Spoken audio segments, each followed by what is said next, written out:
Robert F. Kennedy Jr. is a member of one of the most well-known political families in American history. As the son of Robert F. Kennedy and nephew of President John F. Kennedy, he has been long connected to major moments in U.S. political memory.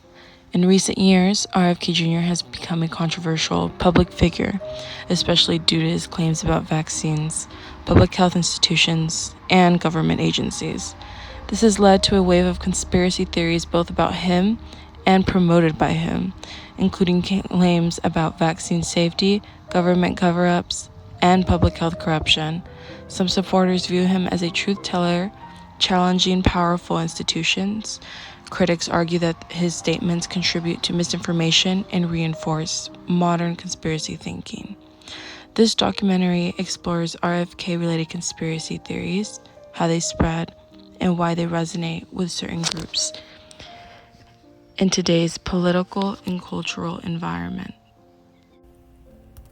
On the topic of RFK Jr., the United States Secretary of Health and Human Services, his qualifications are pretty disappointing. He's really just a lawyer, and in reality has no place in the human health sector.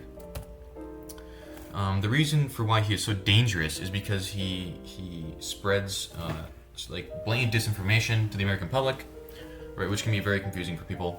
Most notably, vaccine propaganda, right, where he cherry picks anecdotal evidence and just blatantly lies about stuff.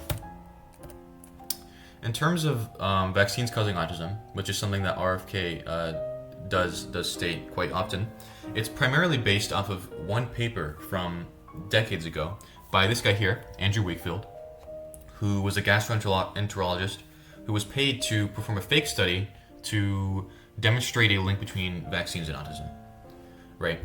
Later on, the study was denounced, and since then there have been countless studies that show that there is no link between autism and vaccines. Most often, it will be stated that the ingredients in vaccines are harmful and can be quite dangerous. Right. This rhetoric usually plays on the fact that people tend to not have a strong understanding of chemistry, right? When people hear chemicals, they think of harmful things. When in reality, everything is composed of chemicals, right? It's just semantics, right? Most notably, mercury and aluminum. When we think of mercury, we think of this thing right here, very toxic. But in reality, the way it has been used in vaccines as thimerosal is as a preservative, right? In fact, it hasn't been used since 2001, as it was removed due to public outcry. Additionally, since then, autism rates have not changed whatsoever. In fact, they've actually increased, right? So there was no link between the mercury that was used in the vaccines, and autism. Additionally, aluminum might seem a bit odd to have like some metal that you injected into you, but it's really just its form defines function, right? It's not literally this, right? It's just taking advantage of people's understanding of chemistry and molecules, right? In terms of his views on autism, well, not necessarily conspiratorial, it's mostly blatant misinformation. He defines this conspiracy that the increase in the rates of diagnoses in children are due to vaccines, right, and other things based on terrain theory, right? When in reality, the increase in prevalence of autism in children is due to the fact that our understanding of autism and how we diagnose autism has changed dramatically, right? Now we use levels of autism, which is much more inclusive to allow a greater understanding and acceptance and help, right?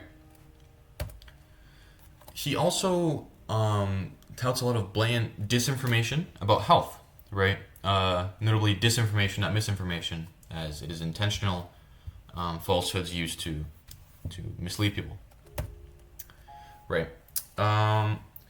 He states that raw milk, it has certain properties that are very good for you that are lost when you pasteurize it. When in reality, we pasteurize milk to get rid of potentially dangerous bacteria that, when consumed, could be very bad to ingest, right? This blatant kind of just throwing out of modern science is very dangerous for the American public, right? Additionally, he states that Wi-Fi and cancer are correlated, right? All the radiation from Wi-Fi will give you cancer.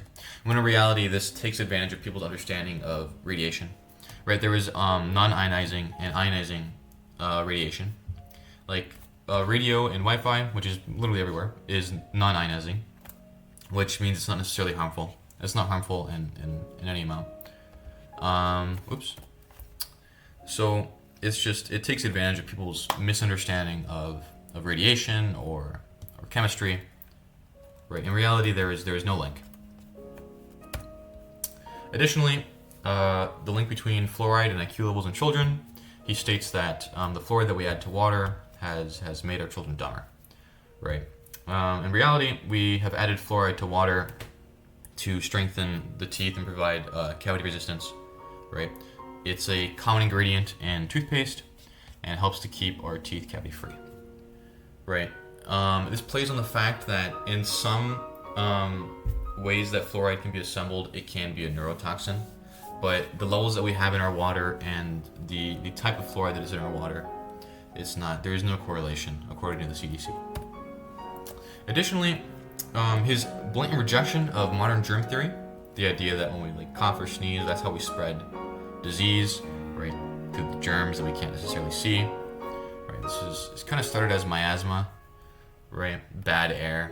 He believes in terrain theory, which is essentially that chronic disease or disease in general is purely a cause of poor diet, poor exercise, poor lifestyle, right, which is part of the picture, of course, but by no means the full picture, right. Some things are a much broader image.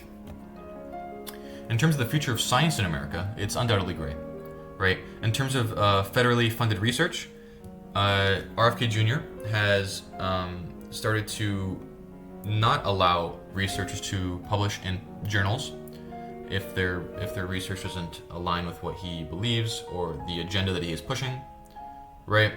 Additionally, when we have someone with such high power touting blatant nonsense and falsehoods, it's very dangerous.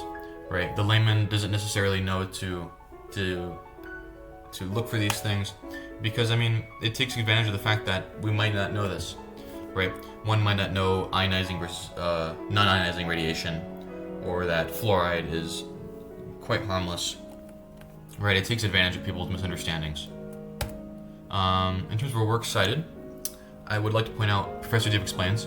He has quite a few videos talking about these things that we tend to forget or not understand entirely, like fluoride in water, or Wi-Fi and cancer, or germ theory. A lot of the stuff that RFK tends to cover, this guy has a counterpoint. So overall, RFK Jr.'s conspiracy theories show how easy it is for misinformation to spread, especially when people already distrust the government, big pharmaceutical companies, or major institutions. A lot of his supporters see him as someone who is just questioning the system. But the problem is that many of the claims he spreads are either misleading or completely unsupported by scientific evidence. Throughout this documentary, we showed how conspiracy theories about vaccines, disease, and public health often rely more on fear, emotion, and distrust than actual science. We also looked at how social media has made it way easier for misinformation to spread quickly to huge audiences, especially after events like COVID-19 increased public skepticism toward health organizations and experts. At the end of the day, this documentary is not just about RFK Jr. himself. It's also about how conspiracy theories continue to shape the way people think about science, medicine, and trust in modern society. Whether RFK Jr. truly believes everything he says or not, the impact of spreading misinformation is still real, and it can influence how people make decisions about their health and the world around them.